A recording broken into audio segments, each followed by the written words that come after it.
Your gas prices went up this week, and the reason is 7,000 miles away, in a stretch of water most Americans couldn't find on a map.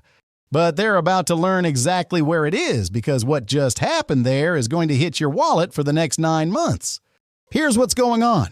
The Strait of Hormuz, a narrow strip of water between Iran and Oman, is where 1/5 of the world's oil passes through every single day. Think about that. Every fifth barrel of oil on the planet moves through a channel that's barely wider than the distance across Los Angeles. Iran closed it 6 weeks ago, and the price of oil has gone up over 30% since then. Brent crude. The global benchmark was under $75 a barrel before this war started. It hit $97 last Friday. In California, gas already crossed $5 a gallon in March, and that's before the full damage works through the system. Now here's the part the evening news isn't explaining. Yesterday, April 11th, the U.S. Navy made a move that hasn't happened once since this war began. 2 American destroyers sailed straight through the Strait of Hormuz. USS Frank E. Peterson and USS Michael Murphy, 2 of the most capable warships in the U.S. fleet, transited that strait and entered the Persian Gulf. U.S. Central Command confirmed it publicly, calling it the start of a mine clearance mission. Admiral Brad Cooper put it plain. Today we began the process of establishing a new passage, and we will share this safe pathway with the maritime industry soon. They see. Now, to understand why that statement is a big deal, you need to know what Iran has been pulling off for the past 6 weeks. Back on February 28th, the U.S. and Israel launched a major military offensive against Iran, targeting military sites and government infrastructure.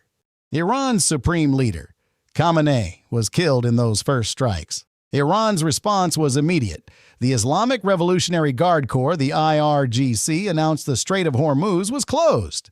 Not just to American ships, to everybody. Before the war, over 100 ships a day moved through that strait. Since the closure, roughly a dozen. The IRGC backed that up with force. 21 confirmed attacks on commercial vessels in the first 6 weeks alone. Ships got hit. Crews were threatened. Insurance companies pulled out. The whole thing shut down. Now here's something that got almost no coverage. During that same period, the U.S. Navy quietly disappeared from the region. Every American warship in the area turned off its tracking signal, went completely dark. No AIS, no public position, nothing. The reason President Trump himself revealed it. The USS Abraham Lincoln Battle Group shot down 101 incoming Iranian missiles and drones in a single engagement period. 101? When you fire that many interceptors, you burn through a destroyer's entire weapons load in a matter of days. Those ships had to pull back to Diego Garcia, a remote U.S. base in the Indian Ocean, to rearm and reload. Iran figured that out, so they fired 2 ballistic missiles directly at Diego Garcia. They were trying to catch the fleet at its most vulnerable sitting still, reloading, unable to fight back. They missed. And once those destroyers were fully rearmed and ready, they came back. That's what we saw yesterday. But here's the detail that really tells the story. When the USS Michael Murphy came through the strait, it did something U.S. warships simply don't do, especially not in an active war zone. It turned on its civilian tracking signal, its AIS transponder, broadcasting its position to the entire world on the far side of the strait after it had already crossed. That was not a mistake. That was a message to every oil company, every shipper, every insurance underwriter watching that map.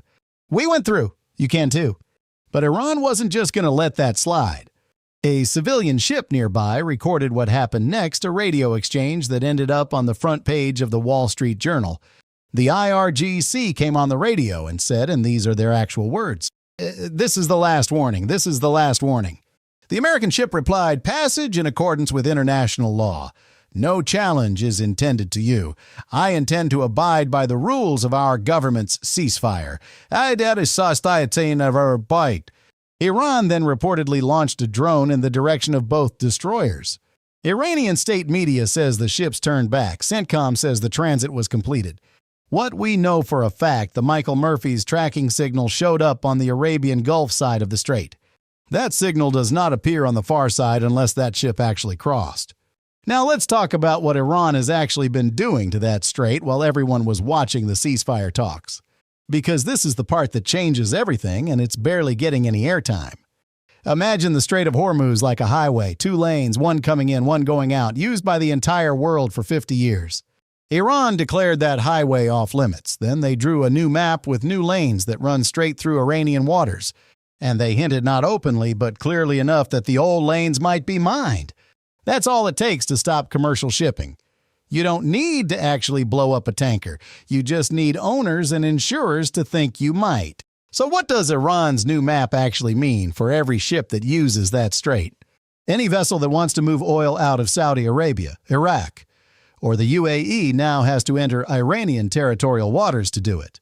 Once you're in their waters, you're under their rules, their inspections, their permission, their toll. And here's the kicker. Iranian officials have already floated the price up to $2 million per ship to guarantee safe passage through the strait. $2 million per ship, more than 100 ships per day before the war. Analysts ran the numbers. That's close to $100 billion a year flowing directly to the IRGC. The same organization that runs Iran's missile program. The same one that just said this is the last warning to a U.S. Navy destroyer. Iran is not just blockading a shipping lane. Iran is trying to become the permanent toll booth on the world's most critical energy corridor. And here's what nobody wants to say out loud. Some ships are already paying. Live marine traffic data shows vessels and specifically Chinese flag tankers using Iran's new route right now. Not the international lane, Iran's lane, hugging the Iranian coastline, inside Iranian territorial waters. Beijing has 5 of its own warships nearby and has said nothing about Iran's new map. That tells you everything. Now here's where this comes home to you directly, because while all of this was happening, something quietly shifted in the global oil market that's going to be felt for months.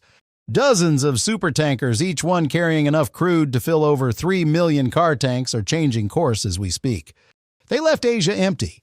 They were supposed to go to the Persian Gulf, fill up with Saudi and Iraqi crude, and bring it to Europe and the United States.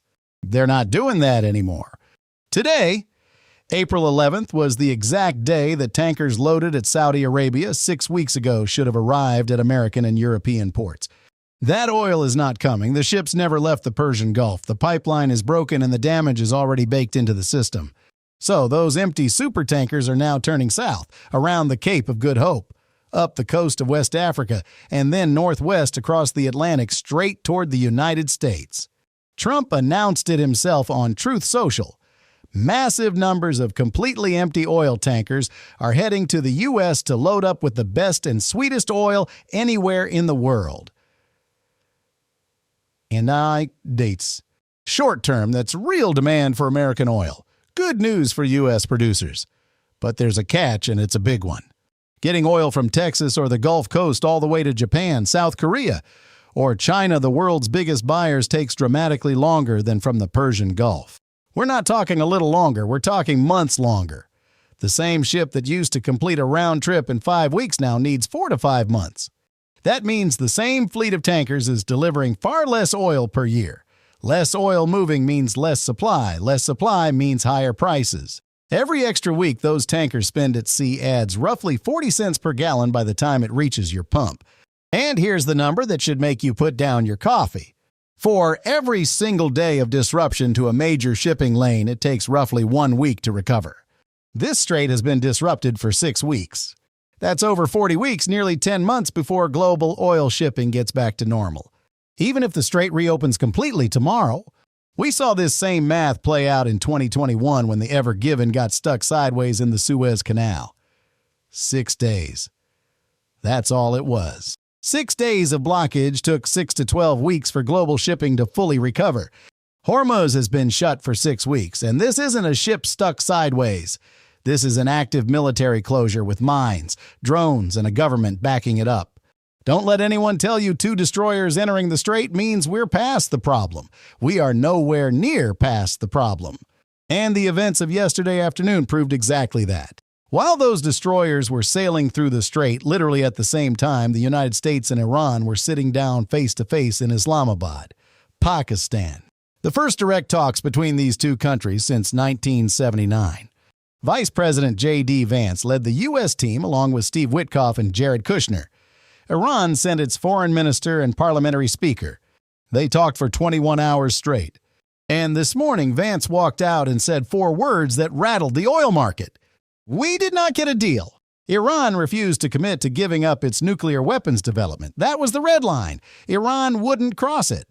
Iran's counteroffer: lift all sanctions, pay war reparations, and hand Iran permanent authority over the Strait of Hormuz. In other words, they wanted the U.S. to pay them and then step aside while Iran runs a $100 billion a year toll booth on the world's energy supply. That's where things stand right now. Talks failed. Destroyers are in the Gulf. Iran is still threatening ships, and the ceasefire is looking shaky. So what actually happens next? 3 U.S. ships with mine-sweeping drones are positioned in the region, but haven't entered the strait yet: USS Canberra, USS Tulsa, and USS Santa Barbara. 6 unmanned mine-sweeping drones between them. These are the vessels that will certify the international lane is clean.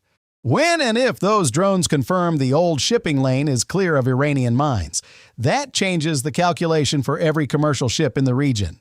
Because right now, shipping companies aren't waiting for a peace deal. They're waiting for one thing: proof that an unarmed supertanker can transit that strait without getting blown up. A U.S. destroyer can defend itself. It has missiles, radar, countermeasures. A commercial tanker has a crew of 25 guys and a fire hose. That's the gap nobody is talking about, and that gap is what Iran is exploiting. There's one more piece to this puzzle that didn't make the front pages. Iran also attacked Saudi Arabia's East-West pipeline, the pipeline that carries oil directly to the Red Sea, bypassing Hormuz entirely. That was Saudi Arabia's backup route, the one that still worked when Hormuz was closed. Iran damaged that too. Iran also hit targets in Kuwait and the UAE while the ceasefire was supposedly in effect. Let that sink in. Iran is not just blocking one choke point. They are systematically targeting every single energy export route their neighbors have. This is not improvised. This is a strategy. So here's the bottom line, and here's what you actually need to watch over the next 72 hours. Forget the press conferences. Forget Trump's Truth Social posts. Forget Iranian state media. Pull up marinetraffic.com and watch whether those 3 U.S. littoral combat ships move toward the strait. Then watch whether commercial supertankers start shifting course toward the old international lane, the one through Omani waters, not the one through Iran's new toll booth. Tankers moving is the real signal, not a handshake, not a statement. Tankers moving. Because if those ships start flowing again, prices come down over the next 6 months. If they don't, you're looking at elevated gas prices, higher grocery bills, and a shipping crisis that mainstream media will be playing catch-up on all summer long. 2 American destroyers are in the Persian Gulf tonight. The peace talks just collapsed. Iran is still calling it their strait. And somewhere in the Indian Ocean right now, a fleet of the largest ships ever built is quietly changing course. And every mile they sail in the wrong direction is another week before things go back to normal. This story is not over. It's just getting started.